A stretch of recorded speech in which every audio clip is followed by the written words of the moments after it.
हमारे चैनल से जुड़ने के लिए यूट्यूब पर अमीर हसन नेटवर्क को अभी सब्सक्राइब करें। उन्होंने आखिरत की फिक्र की थी, उन्होंने कब्र की तैयारी की थी, इसलिए आज उनका उर्स मनाया जा रहा है। तुम भी आखिरत की तैयारी करो, आखिरत की फिक्र करो। ये कब्र क्या है, क्या अल्लाह क्या है? आपने कभी सोचा मौत के दिन दुनिया में कौन खुशी मनाता है? कोई मजहब का इंसान ऐसा है कि किसी की मौत के दिन खुशी मनाई जाए? दुनिया का कोई इंसान किसी मसलक का ऐसा है कि मौत के दिन खुशी मनाए? किसी मजहब और मसलक का इंसान मौत के दिन खुशी नहीं मनाता सिवाय एक मजहब के और एक मसलक के। उस मजहब का नाम इस्लाम है और उस मसलक का नाम अहले सुन्नत व जमात है। अल्हम्दुलिल्लाह हम लोग उर्स मनाते हैं। पीर साहब दुनिया से चले गए, अगर उस दिन गए हैं उसी दिन उर्स मनाया जा रहा है। और उर्स जो है वो गम का दिन नहीं होता बल्कि उर्स खुशी का दिन होता है। आपसे पूछना चाहता हूँ कि दुनिया का कोई मजहब का मानने वाला इतना यकीन नहीं रखता, दुनिया के किसी मसलक का मानने वाला इतना यकीन नहीं रखता जितना सुन्नी को यकीन है। लोगों के मरने वाले कहाँ गए वो जाने, लेकिन हमें यकीन है जो हमसे जुदा होके गए वो अल्लाह से विसाल फरमा गए, उनकी मुलाकात अल्लाह से हो गई। इसलिए उस दिन को हम खुशी का दिन मनाते हैं। और याद रखना, हम सबका उर्स नहीं मनाते, उर्स सिर्फ अल्लाह वालों का मनाते हैं, उर्स सिर्फ अल्लाह के नेक बंदों का मनाते हैं, उर्स सिर्फ अल्लाह के मकबूल बंदों का मनाते हैं। इस उर्स के अंदर हमें ये पैगाम दिया जाता है, अल्लाह के बंदो जिस वली के उर्स में आए हो, जिस नेक बंदे के उर्स में आए हो, जिस मुर्शिद के उर्स में आए हो, दो में से कोई एक है। या तो किसी की कब्र जहन्नम के गढ़ों में से गड़ा है या किसी की कब्र जन्नत के बागों में से बाग है। अल्लाह ने आप पर छोड़ा है। अब आप बताओ, आप अपनी कब्र को जहन्नम के गढ़ों में से गड़ा बनाना चाहते हो या आप अपनी कब्र को जन्नत के बागों में से बाग बनाना चाहते हो? मेरे भाई जो दुनिया में डूबे रहोगे, गफलत में रहोगे, आखिरत की तैयारी नहीं करोगे तो आपकी कब्र जहन्नम के गढ़ों में से गड़ा बन जाएगी। अल्लाह अकबर। वो कब्र क्या होगी जानते हैं? अल्लाह अल्लाह, उसमें जहन्नम की आग होगी, उसमें बिच्छू होंगे, उसमें सांप होंगे, उसमें अंधेरा ही अंधेरा होगा, उसमें तारीकी ही तारीकी होगी। वो दर्दनाक मौत आएगी। अल्लाह अकबर। ऐसी दर्दनाक मौत कि अल्लाह अल्लाह, जब इंसान क़यामत के दिन उठेगा उस वक्त भी मौत का दर्द महसूस करेगा। अगर आखिरत की तैयारी नहीं की तो मौत ऐसी होगी, और अगर आखिरत की तैयारी कर ली है तो इंशाअल्लाह कब्र जन्नत के बागों में से बाग बन जाएगी। और वो कब्र क्या होगी? इतनी कुशादा कब्र कर दी जाएगी, जहां तक मोमिन की निगाह जाती है वहां तक उसकी कब्र कुशादा कर दी जाती है। लोग तो धोखा खाते हैं, अरे ये 2 गज जमीन है, मगर वो 2 गज जमीन नहीं रहती बल्कि वो जन्नत की क्यारी बन जाती है। उसमें बाग भी है, उसमें फल भी है, उसमें ठंडी हवाएं भी हैं, उसमें खुशबू भी है। बल्कि अल्लाह अकबर, अल्लाह के सच्चे रसूल सल्लल्लाहु अलैहि वसल्लम मोमिन की कब्र के बारे में फरमाते हैं कि माँ का पेट दुनिया के सामने जितना छोटा है, अल्लाह दुनिया कितनी बड़ी, इसमें 7 समुंदर है, इसमें 7 आसमान है, इसमें 7 जमीन है, इसमें शफक का जमाल है, इसमें उफक की सुर्खियां हैं, इसमें गुलाब के फूल हैं, इसमें गुलों की निकहत है, इसमें बरसात है, इसमें सर्दी है, इसमें गर्मी है, इसमें मौसम है, इसमें बाग है, इसमें दरख्त है, इसमें फूल है, इसमें पौधे हैं, इसमें सितारे हैं, इसमें सैयारे हैं, इसमें मुर्ग की बांग है, इसमें चिड़ियों की चहक है, इसमें रात की तारीकी है, इसमें सुबह का उजाला है, इसमें नसीबे सहर है। ये सारी इस कायनात के अंदर है। आका इरशाद फरमाते हैं, सच्चे सुच्चे रसूल कि इतनी बड़ी दुनिया के सामने माँ का पेट जितना छोटा है, मोमिन की कब्र अल्लाह इतनी बड़ी कर देता है कि उस कब्र के सामने दुनिया इतनी छोटी नजर आती है जितना दुनिया के सामने माँ का पेट छोटा नजर आता है। जरा सोचो तो सही, जिस कब्र के सामने उसकी वसअतों के सामने दुनिया इतनी छोटी हो जितना दुनिया के सामने माँ का पेट छोटा है, मोमिन की कब्र कितनी बड़ी होगी, कितनी कुशादा होगी। उस पे जन्नत का बिस्तर लगाया जाता है, मगर किसके लिए? जो आखिरत की तैयारी करे। आज बताओ हमने आखिरत की क्या तैयारी की? कुरान कहता है या अय्युहल्लज़ीना आमनु तक़ुल्लाह वल तंजुर नफ्सुम मा क़द्दमत लिग़द। ऐ ईमान वालों, अल्लाह से डरो और आखिरत की क्या तैयारी कर रहे हो? आखिरत के लिए क्या भेज रहे हो? आखिरत के लिए क्या रवाना कर रहे हो? इस बारे में गौर करो, सोचो। वत्तकुल्लाह, अल्लाह से डरो। इन्नल्लाह खबीरुम बिमा तामलून। अब मैं आपसे पूछता हूँ, बहुत देर तक आपको इम्तिहान में नहीं रखूंगा, मुख्तसर वक्त के लिए पूछता हूँ, बताओ हमने आखिरत की क्या तैयारी की? आखिरत में हम अपनी खेतियां साथ नहीं ले जाएंगे, आखिरत में हम अपने बच्चे साथ नहीं ले जाएंगे, आखिरत में हमारी बीवी हमारे साथ नहीं जाएगी, आखिरत में माँ बाप भी साथ नहीं जाएंगे, आखिरत में जायदाद भी साथ नहीं जाएगी, आखिरत में दौलत भी साथ नहीं जाएगी। आखिरत में क्या आपने नहीं सुना? आदि से ज्यादा जिस सिकंदर ने दुनिया को फतेह किया, जब वो सिकंदर 32 साल 8 महीने की उम्र में उसका इंतकाल हुआ, जिसे दुनिया सिकंदर आजम कहती है, उसकी उम्र सिर्फ 32 साल 8 महीने थी। 16 साल की उम्र में वो दुनिया फतेह करने निकला, 16 साल, और 16 साल 8 महीने में उसने आधी से ज्यादा दुनिया फतेह की। आप गौर कीजिए कितना ज़हीन होगा वो शख्स। उसका बाप यूनान के एक देहात का हुक्मरान था। सिकंदर ने प्लान बनाया कि मेरा बाप एक देहात का हुक्मरान, यूनान के एक देहात का हुक्मरान है, मैं पूरी दुनिया फतेह करूंगा। 16 साल की उम्र में उसने ये दुनिया फतेह करने निकला। और उस दौर में जब दुनिया इतनी तरक्की पर नहीं थी, कितना मेहनती रहा होगा वो, कितना होशियार रहा होगा वो, कितना दाना रहा होगा वो, कि उसने सिर्फ 16 साल 8 महीने के अंदर आधी से ज्यादा दुनिया फतह की। और मकाम बाबल इराक के अंदर उसको टाइफाइड की बीमारी हुई और टाइफाइड की बीमारी में उसका इंतकाल हुआ। तो जब वो दुनिया से जाने लगा तो रो रहा था, रोते हुए कह रहा था, मैंने 16 साल मेहनत करके आधी से ज्यादा दुनिया फतेह कर ली है, लेकिन अब मेरा इंतकाल हो जाएगा, मैं मर जाऊंगा।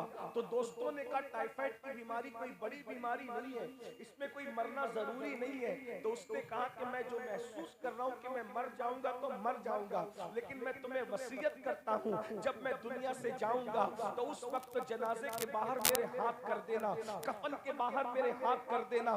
लोगों ने पूछा था क्यों? कहा करता सिकंदर ने, ताकि दुनिया को पता चल जाए जिसने इतनी मेहनत करके, रातों दिन मेहनत करके, न खाना देखा, न पीना देखा, न सोना देखा, न सर्दी देखी, न गर्मी देखी, पूरी दुनिया को फतेह करने का ख्वाब देखने वाला सिकंदर आजम जब आधी से ज्यादा दुनिया फतेह करके दुनिया से जा रहा है, तो जनाजे में खाली हाथ जा रहा है, ताकि दुनिया को पता चल जाए इंसान कुछ भी फतह कर ले मगर वो दुनिया से कुछ नहीं ले जा सकता। कुरान कहता है ला तंस नसीबक मिनद दुनिया, दुनिया से अपने नसीब का मत भूलो। अल्लाह अल्लाह, सिवाय कफन के कुछ नहीं ले जाओगे।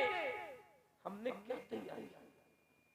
जो साथ नहीं ले जाना है, जो साथ नहीं ले जाना है, उसके लिए 8-8 घंटे मेहनत कर रहे हो, 12-12 घंटे मेहनत कर रहे हो, 14-14 घंटे मेहनत कर रहे हो, लेकिन जो साथ ले जाना है उसके लिए 10 मिनट भी नहीं निकालता, उसके लिए 15 मिनट भी नहीं निकालता। 12-12, 14-14 घंटे किसके लिए मेहनत कर रहे हो? माल के लिए। हम ये नहीं कहते माल मत कमाओ, कमाओ, माल सबकी जरूरत है, माल की जरूरत है, सबको है, हम माल कमाने से मना नहीं कर रहे, लेकिन जो माल साथ नहीं ले जाओगे उसके लिए 8-8 घंटे, 10-10 घंटे, 12-12 घंटे मेहनत, और जो नेकी साथ ले जाओगे उसके लिए 10 मिनट का टाइम नहीं निकालता। बोलो नमाज के लिए कितना टाइम लगता है? सिर्फ 10 मिनट। नमाज के लिए सिर्फ 10 मिनट लगता है। और एक बात याद रखना, हम नमाज पर इसलिए जोर देते हैं कि अल्लाह के रसूल सल्लल्लाहु अलैहि वसल्लम ने फरमाया कि क़यामत में सबसे पहला सवाल नमाज का होगा। अगर नमाज का हिसाब तुम्हारा ठीक ठाक और सही रहा तो आगे का सारा मामला तुम्हारा क्लियर रहेगा, और अगर नमाज में तुम फंस गए तो फिर तुम्हें कोई नहीं बचा। आज हम नमाज से कोसों दूर है। बहुत माजरत के साथ सबसे कमजोर अगर नमाज में कोई कौम है तो वो हमारी सुन्नी कौम है। अल्लाह अल्लाह, नमाज पढ़ना ही नहीं। हाथ मत उठाना, हाथ उठाने की बात नहीं कर रहा हूं, लेकिन अगर पूछा जाए ना कि कितने लोग फजर पढ़े हैं, तो मैं समझता हूं कि 90 से ज्यादा % लोग फजर नहीं पढ़े होंगे।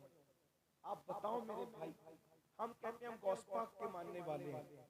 गौसपाक हम्बली मसलक के मुताबिक फतवा देकर कहते हैं कि बेनमाजी काफिर है। सैयदना फारूक आजम का फतवा है बेनमाजी काफिर है। अब्दुल्ला इब्ने मसूद का फतवा है बेनमाजी काफिर है। मौला अली का फतवा है बेनमाजी काफिर है। आपसे पूछना चाहता, हालांकि हम हनफियुल मसलक होकर डायरेक्ट बेनमाजी को काफिर नहीं कहते, इन फतावों की हम तावील करते हमारे इमाम के मसलक के मुताबिक। लेकिन आप गौर तो कीजिए, अल्लाह के रसूल अलैहि सलाम ने फरमाया मरते वक्त सबसे ज्यादा अजाब और तकलीफ अगर किसी को होगी तो बेनमाजी को होगी। बेनमाजी को मरते वक्त तो अल्लाह बहुत तकलीफ देगा। इतनी तकलीफ होगी बेनमाजी को, अल्लाह के रसूल, देखो हुजूर की बात पे यकीन है, हुजूर की बात पे यकीन है, हुजूर की बात पे यकीन है। अल्हम्दुलिल्लाह हमें अपने नबी की बात पर इतना यकीन है, हमें अपने माओ का बेटा होने पे जितना यकीन है, उससे ज्यादा हमें आमिना के लाल की बातों पर यकीन है। सुभान अल्लाह, हम आप पर यकीन न करें तो किस पर यकीन करें? मेरे भाइयों और मेरी बहनों, मेरी बात पर यकीन मत करो, लेकिन मेरे नबी की बात पर यकीन करो। अब रसूलुल्लाह का फरमान सुनो, दिल के कानों से सुनो। मेरे भाइयों, 60 साल जियो, 70 साल जियो, 80 साल जियो, 100 साल जियो, 200 साल जियो, कितना भी जियो, लेकिन एक दिन मौत आएगी। हमारा यकीन है मौत आएगी। अल्लाह का कुरान कहता है ऐनमा तकुनु युद्रिकुमुल मौत वलौ कुंतुम फी बुरूजिन मुशय्यदा। अगर तुम मजबूत किलों में जाकर छुप जाओगे तो भी तुम्हें मौत आकर रहेगी। मौत से कोई नहीं बच सकता। अल्लाह अकबर। एक बात बताऊं, मेरा अकीदा कहता है अगर मौत से कोई बच सकता था, तवज्जो फरमाए, अगर मौत से कोई बच सकता था तो वो अल्लाह के महबूब बच सकते थे। अल्लाह अकबर। जिसके लिए कायनात बनाई, जिसके लिए कायनात बनाई, जिसके लिए कायनात सजाई, अपनी रुबूबियत का इजहार जिसके लिए किया, अरे जिसके लिए अंबिया बनाए, जिसके सदक़े में नबियों को नबूवत अता की, सारी कायनात की रानाइयां उनके सदक़े में बनाई। लेकिन जब उस महबूब को भी मौत का जायका चखाया, अब बताओ जब महबूब को भी मौत का जायका चखाया तो हम और आप बच सकते हैं? नहीं नहीं, मौत हमें आएगी, जरूर आएगी। अल्लाह के बंदो, और बेनमाजी के बारे में उसी रसूल ने फरमाया।